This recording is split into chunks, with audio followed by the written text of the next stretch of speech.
Bonjour à tous, bienvenue dans votre émission Direct Santé. Direct Santé qui vous parle tous les jours de pathologies, de traitements ou encore de gestes nécessaires pour préserver une bonne hygiène de vie. Ce matin, nous parlons de complications des avortements clandestins. L'avortement non sécurisé constitue l'une des principales causes de décès maternel et de morbidité. Donc, elle peut entraîner des complications physiques et mentales ainsi qu'une charge sociale financière pour les femmes, les communautés et les systèmes de santé. Donc, quels sont les dangers de l'avortement? Nos invités sont avec moi ce matin pour nous éclairer un peu sur les dangers que prennent ces femmes pour les avortements clandestins. Donc, je suis accompagnée de Madame Grace Komaï. Bonjour Madame Grace. Bonjour, comment allez-vous? Je fais super bien. Super. La vie est belle, La comme vie d'habitude. Comme d'habitude, plaisir de vous revoir. Merci beaucoup. Je rappelle que vous êtes sage-femme libérale. Bonjour, docteur Mborché, comment allez-vous? Bonjour, madame ici, ça va bien et de votre côté? Très très bien aussi. En tout cas, moi j'ai un beau petit plateau ce matin. On va parler, décortiquer, tout. Donc voilà, docteur Mborché qui est gynécologue. Et l'avortement, mais l'avortement clandestin. Donc c'est comme on dit, c'est un phénomène de société dans notre communauté. Docteur, parlez-nous déjà des avortements. Qu'est-ce que c'est? Qu'appelle-t-on avortement? Merci beaucoup pour l'occasion que vous nous donnez ce matin pour aborder cette question qui continue par tuer les femmes dans notre pays. Oui, c'est quoi un avortement? Pour dire simple, c'est l'expulsion du produit de conception des voies génitales féminines avant 22 semaines d'aménorrhée. 22 semaines, c'est 5 mois environ. Donc, cette femme-là qui est enceinte et avant 5 mois, elle perd sa grossesse. Il y a plusieurs manières donc, de perdre la grossesse. Il y a donc la manière spontanée, c'est-à-dire que cette femme-là désirait cette grossesse, mais pour diverses raisons, elle perd la grossesse. On parle donc d'avortement spontané. L'autre manière, c'est l'avortement provoqué. C'est-à-dire que la grossesse évoluait sans problème et puis la femme décide d'arrêter l'évolution donc de la grossesse. Donc on parle en ce moment donc d'avortement provoqué. Et donc c'est ça qui nous réunit même ce matin, provoqué clandestin. Donc quand c'est provoqué, il y a deux manières aussi. Provoqué thérapeutique, parce que le médecin ou le prestataire peut décider, compte tenu donc d'un certain nombre des complications, provoquer l'avortement pour sauver la maman.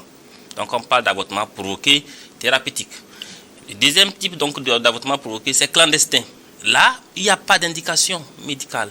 Et donc, pour diverses raisons également, la femme décide de provoquer cet avortement clandestinement, surtout dans notre contexte où la loi n'autorise pas les avortements.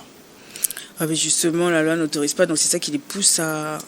C'est ça qui les pousse maintenant à aller le provoquer clandestinement. Donc l'avortement provoqué clandestin, c'est cet avortement qui est pratiqué dans un environnement qui n'est pas adapté par un prestataire qui n'est pas qualifié pour la chose et utilisant les moyens qui ne sont pas appropriés.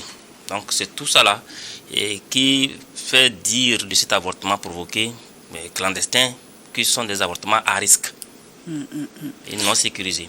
Et quelles sont ces différentes méthodes d'avortement? Parce que je sais qu'il y a des comprimés, mais il y a d'autres méthodes aussi, non?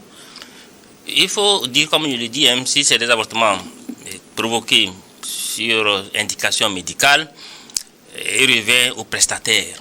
Il revient au prestataire en fonction donc du terme de la grossesse, d'opter, de choisir la méthode qui semble être nécessaire pour interrompre cette grossesse. Oui. Voilà. Maintenant, clandestin, on ne sait pas, puisque ça se fait clandestinement. Et puis dans des lieux... qui à des endroits qui ne sont pas appropriés. Donc tous les moyens, je peux le dire ainsi, tous les moyens sont bons pour atteindre cet objectif. Et malheureusement, ces moyens ne sont pas sans conséquence sur la santé de la femme. Mais justement, vous avez dit quoi, c'est à partir de 22 semaines? Avant 22 semaines. Avant 22 semaines. Donc lorsque la femme se sent enceinte jusqu'à 22 semaines, jusqu'à 5 mois, on peut. Et donc quand je prends sur le plan médical, une grossesse qui est autour de 20 semaines, ce n'est pas de la même manière qu'il faut procéder à son évacuation qu'une grossesse qui est autour de 6 semaines, 7 semaines. Donc ça revient au prestataire, lorsque l'indication est posée, de choisir la méthode pour évacuer de façon sécurisée cette grossesse. Et ça se fait aussi au-delà de... Après 22 semaines, on parle maintenant de l'accouchement.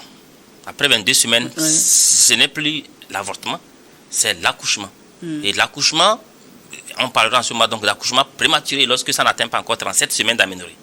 Voilà, donc de 22 semaines à 37 semaines, on parle en ce moment donc d'accouchement prématuré. Mais l'avortement, c'est avant 22 semaines. Donc ça fait 5 mois. Et Madame Komaï, dites-nous, est-ce que ces femmes-là sont préparées psychologiquement après leur prise de décision? Comme le docteur vient de le dire, quand on dit avortement provoqué, nous avons des avortements provoqués qui sont recommandés, qui sont thérapeutiques. Nous avons les avortements clandestins. Quand c'est clandestin, nous ne pouvons pas le savoir.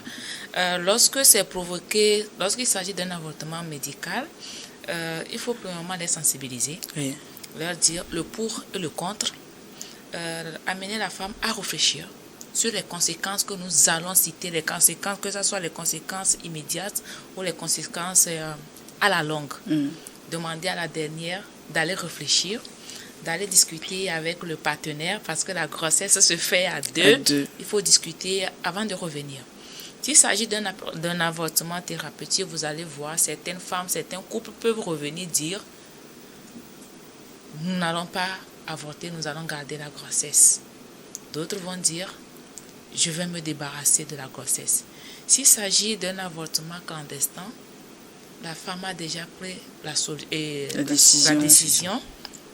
Peu importe la sensibilisation, les informations que nous allons donner pour l'amener à changer de décision, dans la majorité des cas, elle va dire « je vais me débarrasser ».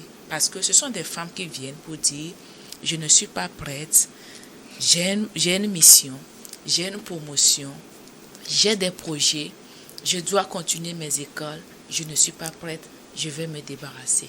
Mais néanmoins, nous ne continuons pas à sensibiliser en donnant les informations nécessaires pour prévenir les conséquences liées à ces avortements clandestins. Mais il se peut que la femme veut garder l'enfant, mais le mari ne veut pas. Il y a des cas comme ça. Comment ça se passe à votre niveau quand ces personnes-là viennent vous voir? Oui, il y a des cas. Vous allez voir une femme qui va dire « j'ai plus de 6 enfants, le niveau économique n'est plus ça. Mon mari dit, je suis là pour accoucher, mais je suis fatiguée. Je me sens fatiguée.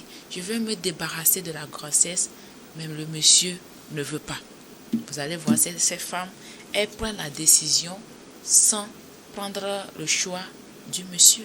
Donc, nous avons des cas comme ça qui existent. Même au niveau des jeunes, vous allez voir, la grossesse est là. La fille va dire, j'ai peur de mes parents, le monsieur n'a pas encore un bon niveau économique. Bref, pour des raisons personnelles, elle va se débarrasser de la grossesse sans l'avis du partenaire. Justement, quels sont ces profils de ces femmes qui ont recours à ces avortements clandestins, docteur? Oui, les profils, toutes les femmes sont concernées, puisque chaque femme, à chaque niveau donc, de son évolution, a des projets ou a des objectifs donc, de vie. Donc c'est sur la base de ces objectifs que chaque femme décide peut-être de garder une grossesse qui est venue de façon non prévue, ou peut-être se débarrasser donc de cette grossesse. Donc ça voudrait dire que toutes les femmes sont concernées. Mais lorsqu'on regarde un peu nos statistiques ici, c'est vrai que quand ça se passe clandestinement, sans problème, on ne peut pas savoir. Oui. Et c'est celles-là qui viennent avec des complications à l'hôpital qui nous donnent quand même une idée de ce qui se passe en amont. Et quand on regarde un peu le profil donc de ces complications, c'est plus les adolescentes et les jeunes où on recense assez donc de ces grossesses, ces avortements provoqués clandestins. On le dit clandestin parce que la loi n'autorise pas à cela au Togo. Donc quand une femme ou une fille décide de se débarrasser donc de sa grossesse, elle cherche par tous les moyens, même les moyens traditionnels, pour s'en débarrasser. Donc lorsque ça se complique, ils vont venir à l'hôpital. Donc, toutes les femmes sont concernées. Au lieu de venir à l'hôpital avant. Au lieu de venir à l'hôpital avant. Parce qu'ils se disent, je ne sais pas, parce que nous, au niveau du pays, il y a tout un programme qui est bien établi par rapport aux soins obstétricaux néonataux d'urgence, où les soins après avortement sont offerts donc, dans toutes les formations sanitaires. Donc, on s'est dit que lorsqu'on commence, on provoque qu'on commence, quand la femme saigne, elle arrive dans la formation sanitaire, on ne va pas vraiment chercher comment ça a commencé. Oui. Il faut gérer l'urgence, il faut prendre en charge l'urgence. Et donc, du coup, je me dis qu'ils ont compris un peu le principe Et donc, ils font tout pour commencer. Et ils vont venir à l'hôpital pour peut-être achever le reste. Bon, c'est celle-là qui arrive quand même. Il y a certaines, quand ça commence, elles préfèrent rester à la maison. Et c'est peut-être les décès qu'on va peut-être constater. Ou peut-être ils vont arriver à un stade très avancé où on ne peut plus les récupérer à l'hôpital. Puisque quand on regarde un peu les taux de décès maternels au Togo, les avortements provoqués clandestins, les complications de ces avortements ont une part non négligeable donc, dans les causes de décès maternels. Et donc c'est pourquoi nous pensons que c'est quand même important qu'on en parle. L'avortement provoqué clandestin, ce n'est pas une bonne chose. Parce que ça contribue, ça alourdit le taux de décès maternel donc, dans notre pays où tous les programmes sont mis, où toutes les stratégies sont mises en œuvre pour pouvoir réduire ce taux donc, de décès maternel. Et ça a des conséquences sur la fertilité de la femme, non? Oui, les conséquences énormes. Et c'est malheureusement cela. Parce qu'une des complications, c'est des complications infectieuses. Et ces complications infectieuses peuvent un jour aboutir à quoi? À une hystérectomie. On enlève l'utérus de la femme. Donc lorsqu'on enlève l'utérus de la femme sur le plan fertilité, ce n'est plus possible. Ça, c'est une des complications qu'on a. La deuxième chose, c'est que il y a ce qu'on appelle les sapingites, les infections au niveau des trompes. Lorsqu'on fait un avortement provoqué, vu que les conditions ne sont pas réunies, les mesures d'asepsie ne sont pas réunies, on peut déposer un microbe dans l'utérus. Donc lorsqu'on dépose le microbe dans l'utérus, le microbe a le temps de pouvoir migrer vers les trompes. Et en se retrouvant au niveau des trompes, ça peut abîmer les trompes et on aura ce qu'on appelle trompes bouchées. Et lorsque les trompes sont malades, c'est difficile sur le plan fertilité d'avoir, n'est-ce pas, cet enfant. L'autre chose, c'est qu'au niveau de l'utérus, même l'infection peut créer des problèmes. Même lorsque la femme tombe enceinte, quand la grossesse, le produit de conception arrive dans l'utérus, ça ne peut pas s'implanter. Donc ça également, ça peut agir.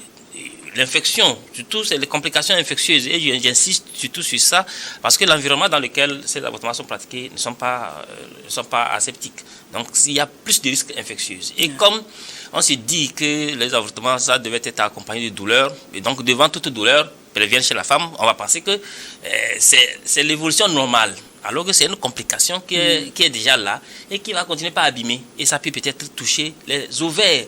Donc quand les ovaires sont également infectés, la ponte ovulaire ne peut plus se faire correctement. Donc pour dire en gros que les avortements provoqués clandestins ont un effet néfaste comme sur on voit là, la sur l'image, fertilité. docteur, là, c'est en des lieux. Vous voyez comment ça se passe. Et là, vous pensez que on peut utiliser ce matériel-là dans les parties génitales de la femme et l'éviter une infection? Non. Parce que, et là, du coup, celui qui pratique ces choses n'a aucune compétence, ne sait pas quelle méthode ou bien quel matériel utiliser. Et donc, il fait, en tous les cas, ce qu'il peut. L'objectif de la femme, c'est que la grossesse puisse, pour qu'elle puisse se débarrasser donc de la grossesse. Et ceux qui le pratiquent ont compris aussi le jeu et font tout pour pouvoir le faire en oubliant qu'en faisant ça, c'est des complications qui vont peut-être créer après. Ah, ils ont des gants au moins. Des gants, maintenant les gants, il y a une manière d'utiliser les gants. C'est ça. Voilà, donc c'est les mêmes gants qu'on va utiliser pour toutes les femmes. Pour toutes les femmes. Il y a problème. Docteur, on va marquer juste un temps de pause pour le journal, on revient juste après. Restez avec nous.